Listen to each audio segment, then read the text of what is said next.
Hey, how's it going? This is Melinda and welcome to my channel. Today I am going to be showing you some very cool finds from a record store in New Harmony, Indiana, as well as a couple of disappointments that I found, and a couple of them being really great records that I've always wanted to have in the collection.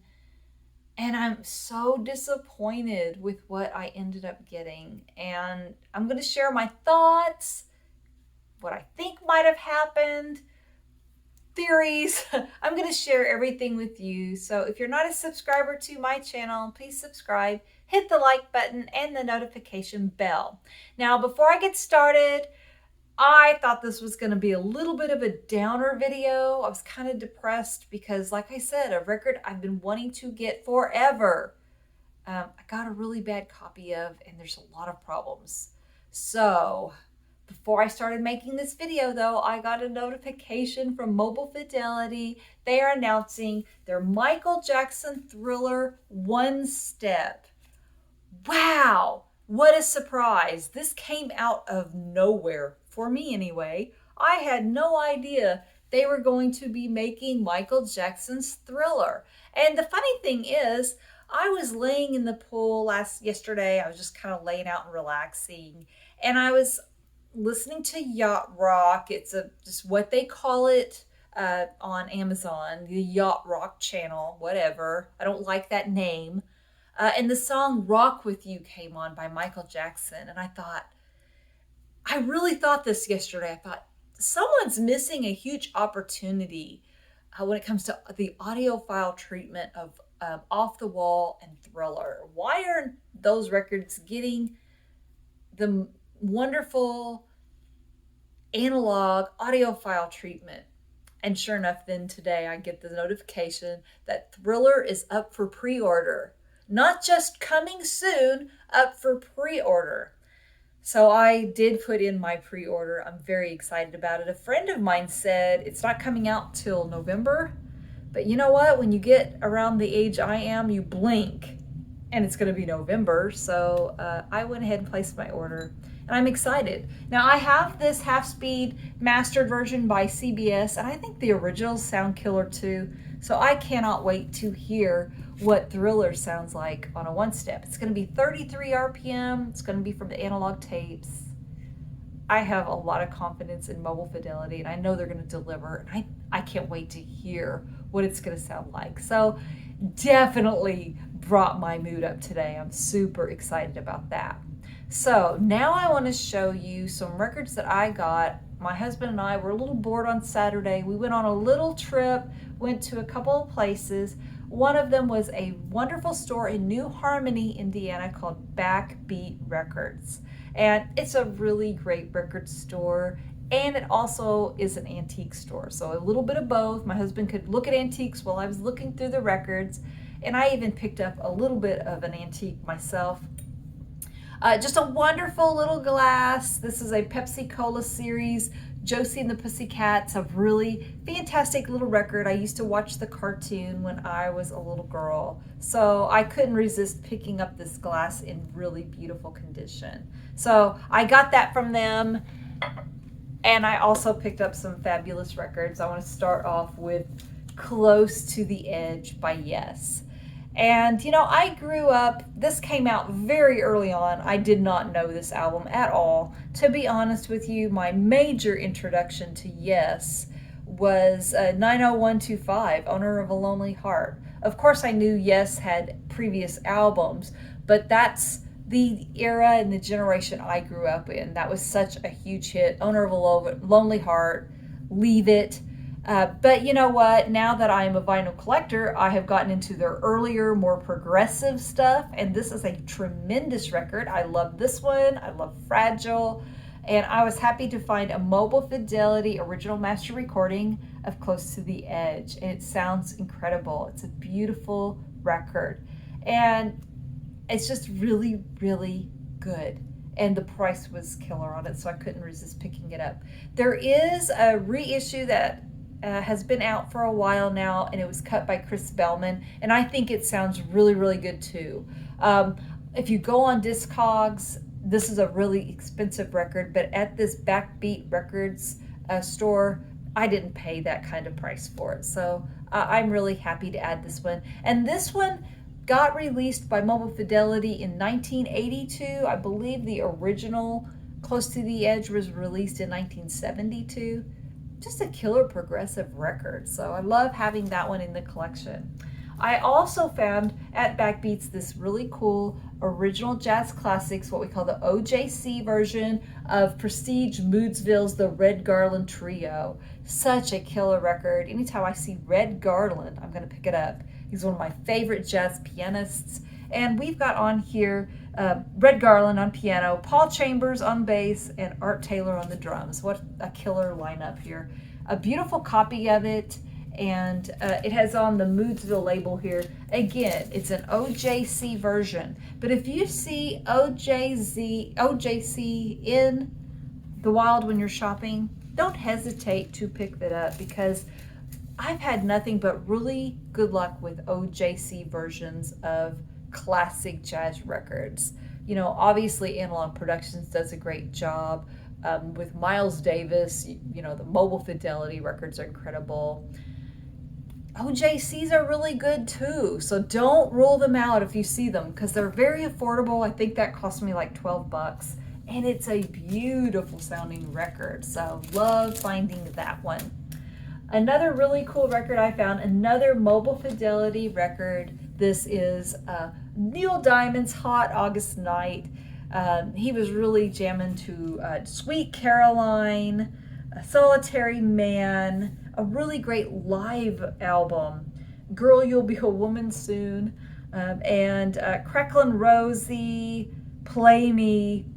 Just a really wonderful live recording by Neil Diamond. Really love that one. So very clean, great price. Happy to pick that one up.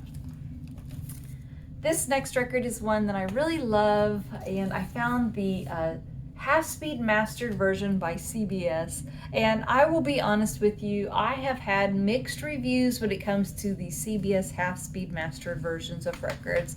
These came out in the 80s usually. This one was from the early 80s. This is Bob Dylan's Nashville Skyline. Some of these records I think sound phenomenal, like Toto 4, and others like Journey, Separate Ways, I didn't think was that impressive. This one is a great sounding record, and I love the duet he makes with Johnny Cash on here. His voice is very different. This is the one record where Bob Dylan changed his voice a little bit. I would say this altered voice, or a little bit of a different voice that Bob Dylan puts out on this record, goes very well with that Johnny Cash vocal. I really love this song. It's called Girl from the North Country. And I also love Lay Lady Lay. This is just a really good solid album by Bob Dylan. A little bit of a more of a country side of him. Different vocals. He goes back to his more usual, what you're used to hearing more in the records after this one. But I really do enjoy that one, and it sounds fantastic. So really happy to add that one to the collection. I also picked up another Bob Dylan record, Shot of Love. And this completes the Christian trilogy that I had been seeking out. I think this one's my favorite of the three. I really love, for one, Ringo Starr and Ron Wood play on this album. And I really love the song Heart of Mine. Shot of Love's a really good, great opener for this album. Lenny Bruce is a really beautiful song about a comedian from the 60s who was really pushing the envelope at the time.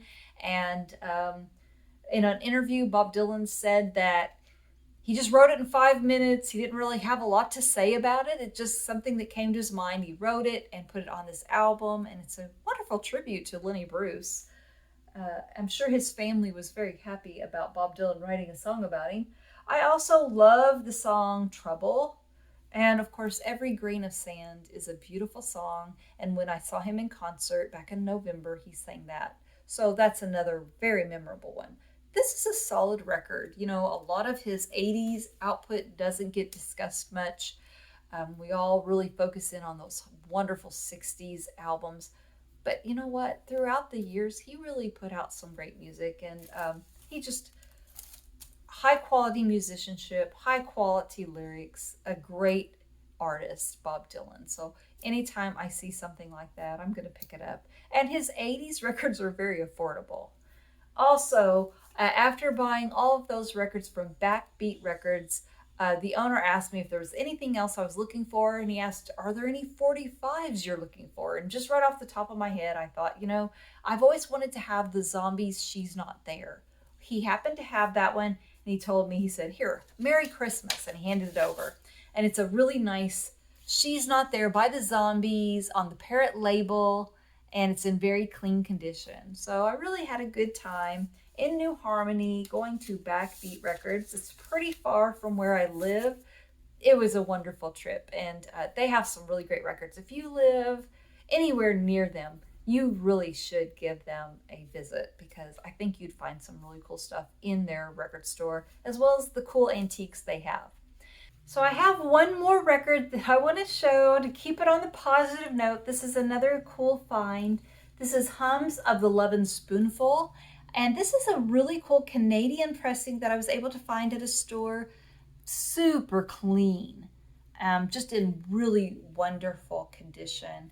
I love the song Summer in the City. I think that's just a huge smash hit that I have always been a huge fan of. I think it was recorded very brilliantly. It's got a little bit of an industrial sound to it, which goes very well with the theme of the song. And I'm reading the book by Tommy James, his autobiography. And when his song Hanky Panky came out, and that was his only hit that he had had so far, when he was going out and touring, he sang Summer in the City. Him and his band, just did covers of other songs, and Summer in the City was one of them, so I thought that was really neat. Great record, and it is in such clean condition to be an original Canadian pressing on the Kama Sutra label. So that was a very cheap, I think I paid under $5 for it. Just a great record to find. You don't see those records from the 60s in that great of condition. And with that comes the end of the positive part of my video. Well, there might be one more positive under here, but I have to get into the negative now. I went to a record store and I found a couple of sealed records that blew my mind. And usually when something is too good to be true, it is. And this is an example. So this is, for one, Blue Train by John Coltrane, an amazing record on the Blue Note label. This is something I've wanted to have in my collection.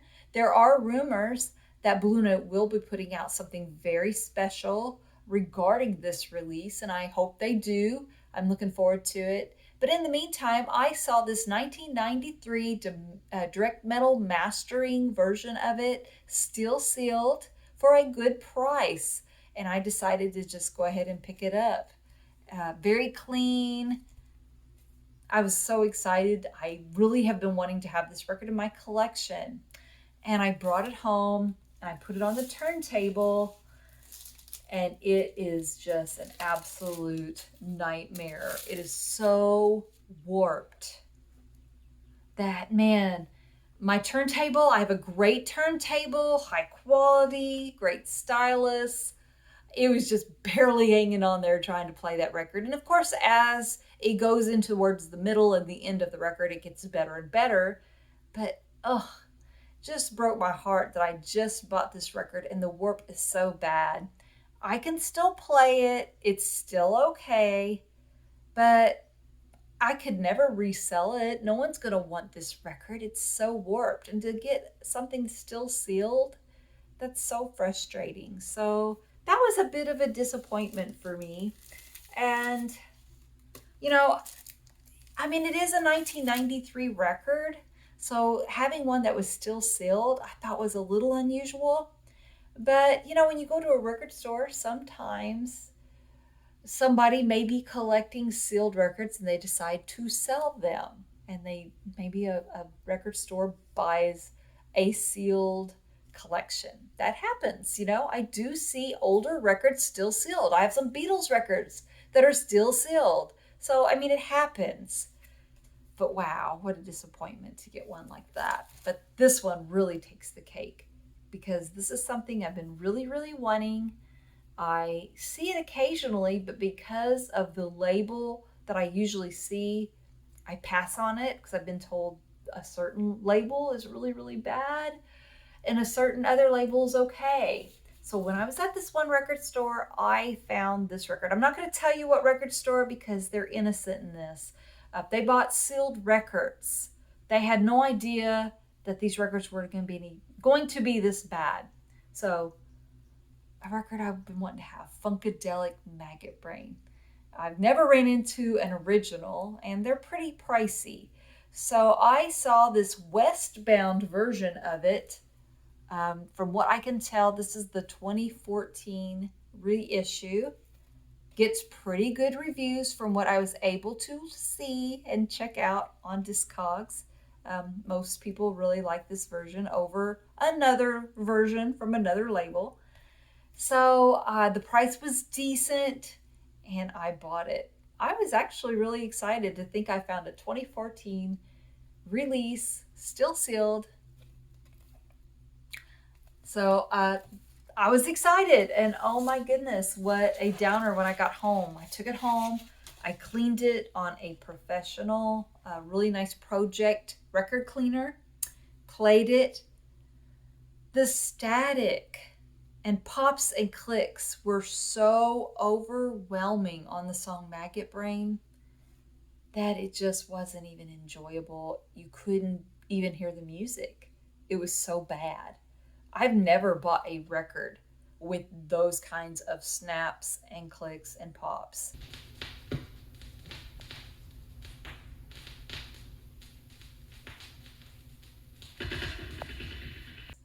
And I'm stunned because it's a sealed copy. So a lot of things have went into my mind. I did get a hold of the record store. They're going to look into it and work with me. I don't really know what the answer is, but I have a lot of things that go through my mind. We all know that quality control nowadays is really, really bad. But this came out in 2014. This came out in 1993.